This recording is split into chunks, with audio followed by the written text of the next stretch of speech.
If India builds the bomb, we will eat grass and leaves for 1,000 years, even go hungry, but we will get one of our own. Now, I want you to really just imagine being told that your country has lost half its population, its largest city, and a massive chunk of its industrial base. And then, imagine facing a rival right next door that's larger, richer, and militarily much stronger. This incredibly dramatic quote, spoken by Pakistani politician Zulfikar Ali Bhutto back in 1965, it perfectly captures the sheer existential dread of a nation feeling completely backed into a corner. It hooks you right into what feels like a dark, highly classified geopolitical thriller. But the thing is, this wasn't a movie.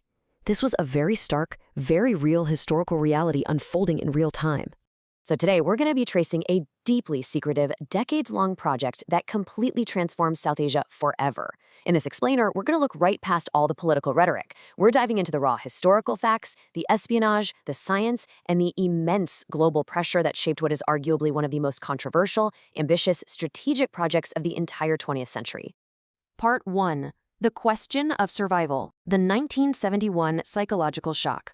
To really understand the origin of this project, we absolutely have to start with the trauma of 1971. That year, Pakistan suffered one of the greatest shocks in its entire history. After a brutal war with India, East Pakistan broke away and became the independent nation of Bangladesh. For the leaders sitting in Islamabad, you have to understand this loss wasn't just about territory. It was a completely devastating psychological fracture. It proved to them, without a shadow of a doubt, that conventional military power alone could no longer guarantee their actual survival as a nation. And that crisis? Well, it was almost immediately followed by India conducting its first nuclear test in May of 1974. That officially kicked off the nuclear race in South Asia. And then, right on its heels in 1975, a pivotal, highly controversial figure named A.Q. Khan returns to the country. The dominoes were falling rapidly. Part 2. The Smiling Buddha Shock. The race begins. So, following India's 1974 test, which, by the way, was officially codenamed Smiling Buddha, the message to Islamabad was absolutely unmistakable. The race had begun.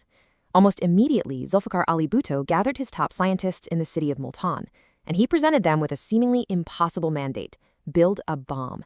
I mean, think about it. They were tasked with achieving something that at the time only the wealthiest, most scientifically advanced superpowers in the entire world had managed to pull off. And that instruction came with an ironclad condition. No matter how difficult, no matter how long, the sheer, raw determination required to even attempt this is just staggering. They lacked the advanced scientific infrastructure, they had absolutely no domestic nuclear industry to speak of, and the whole world was watching them closely. But driven by that deep existential fear we talked about earlier, they literally just refused to back down. Part 3. The Secret at Kahuta. A covert operation. Turning that impossible dream into a reality required a massive, unprecedented covert operation. And this is where Abdul Qadir Khan, known globally as A.Q. Khan, enters the picture. While working over in Europe for a company connected to uranium enrichment technology, he gained access to highly vital knowledge about how centrifuges worked. In 1975, he takes this heavily restricted knowledge and brings it right back to his home country. His main destination was Kahuta. Now, officially, on paper, Kahuta was listed as a mundane research facility. But in reality, it was the highly secretive, beating heart of Pakistan's uranium enrichment effort. Tucked away from the prying eyes of foreign intelligence agencies, these scientists worked in total isolation. They were literally building their capability piece by piece, centrifuge by centrifuge, operating deep in the shadows of the Cold War. But what happened next is just a massive geopolitical twist that completely altered the course of history. Initially, Pakistan was facing intense international pressure and heavy sanctions aimed at stopping the program in its tracks.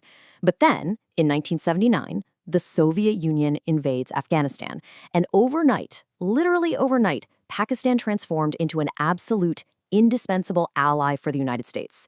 Washington needed Islamabad. So this new strategic reality often completely overshadowed any concerns about the nuclear program.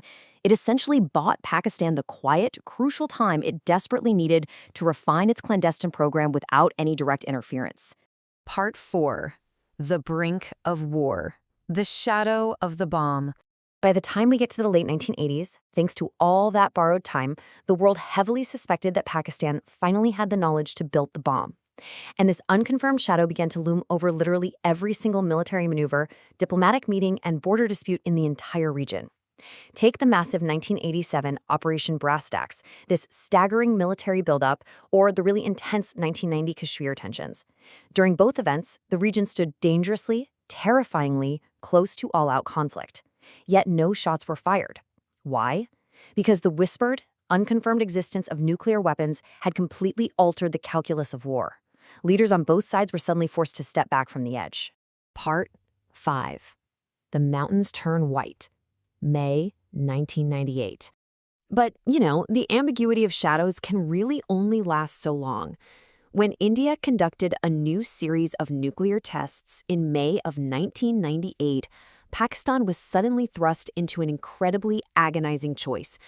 Do they absorb the provocation and do nothing, or do they respond and face the absolute certainty of crushing economic sanctions from the entire global community?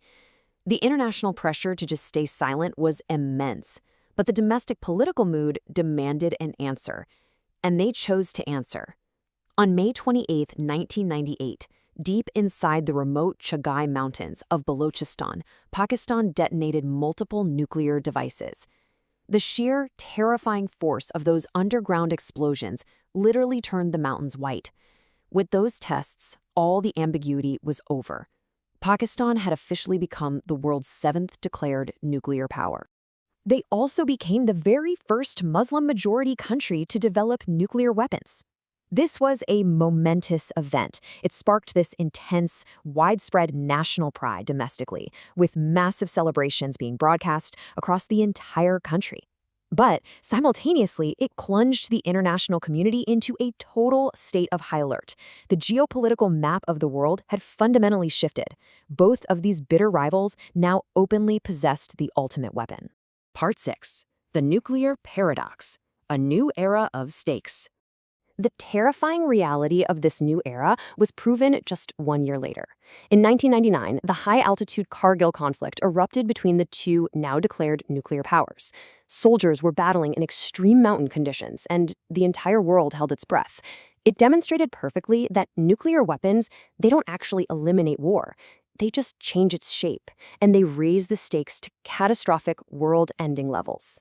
Today, that very program, the one born from a desperate political promise to eat grass if necessary, has evolved into a highly sophisticated deterrent. They now have an estimated arsenal of well over 100 classified warheads, fully supported by advanced delivery systems like ballistic missiles, cruise missiles, and specialized aircraft. So how on earth do we process the legacy of this bomb? Well, the reality is a terrifying paradox. Supporters, they rightly argue that the sheer existential terror of these weapons has actually prevented major all-out conventional wars in the region for decades. And that's a huge deal. Yet critics are equally correct when they point out that it has locked these disputed borders into a permanent, devastating state of tension, where even a single miscalculation could be completely disastrous. Peace and extreme danger are somehow coexistent. I want to leave you with this ultimate paradox to really think about. The weapon only becomes successful when it remains silent. But in a region where old, deep-seated conflicts remain unresolved, will that silence actually hold? Their true power comes entirely from the threat of their existence. It demands a fragile, incredibly tense silence that shapes the future of not just South Asia, but the entire world. Thank you so much for diving into this explainer with me. Keep exploring, keep questioning, and I'll catch you in the next one.